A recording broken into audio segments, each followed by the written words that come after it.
ಹಾರ್ಮುಜ್ ಜಲಸಂಧಿಯನ್ನ ವಶಕ್ಕೆ ಪಡೆಯೋದೇ ಟ್ರಂಪ್ ಅವರ plan ಆಗಿದೆಯಂತೆ. NATO ದೇಶಗಳಿಗೆ ಟ್ರಂಪ್ ಪರೋಕ್ಷವಾಗಿ ಬೆದರಿಕೆಯನ್ನ ಕೂಡ ಹಾಕ್ತಾ ಇದ್ದಾರಂತೆ.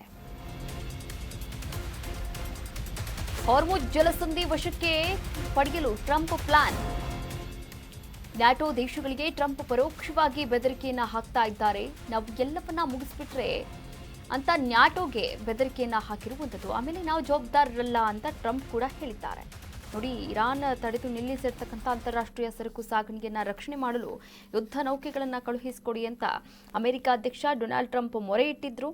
ಇನ್ನು ಈ ಆದೇಶವನ್ನು ಸಾರಾಸಗಟು ತಿರಸ್ಕರಿಸಿರ್ತಕ್ಕಂಥ ಐರೋಪ್ಯ ಮಿತ್ರ ರಾಷ್ಟ್ರಗಳಲ್ಲಿ ಈಗಾಗಲೇ ನ್ಯಾಟೋ ಕೂಡ ಒಂದಾಗಿರುವಂಥದ್ದು. ಒಟ್ಟಾರೆಯಾಗಿ ನಾವಿಲ್ಲಿ ಗಮನಿಸ್ತಾ ಹೋಗೋದಾದರೆ ನ್ಯಾಟೋಗೆ ಇದೀಗ ಪರೋಕ್ಷವಾಗಿ ಬೆದರಿಕೆಯನ್ನು ಹಾಕಿದ್ದಾರಂತೆ. ವಿಶ್ವದ ಅತಿ ದೊಡ್ಡ ರಾಷ್ಟ್ರ ಅಂತ ಹೇಳಲಾಗಂತ ಅಮೆರಿಕ ಅಧ್ಯಕ್ಷ ಡೊನಾಲ್ಡ್ ಟ್ರಂಪ್ ಅವರು ಹಾರ್ಮುಜ್ ಜಲಸಂಧಿಯನ್ನು ನಾವೇ ವಶಕ್ಕೆ ಪಡೆದುಕೊಳ್ಳೋದೇ ಇವರ ಒಂದು ಪ್ಲಾನ್ ಆಗಿದೆಯಾ? ಹಾಗಾದರೆ ನಾವೆಲ್ಲ ಮುಗಿಸ್ಬಿಟ್ರೆ ಆಮೇಲೆ ಏನು ಮಾಡ್ತೀರಾ ಅಂತ ನ್ಯಾಟೋಗೆ ಬೆದರಿಕೆಯನ್ನು ಕೂಡ ಹಾಕಿರುವಂಥದ್ದು.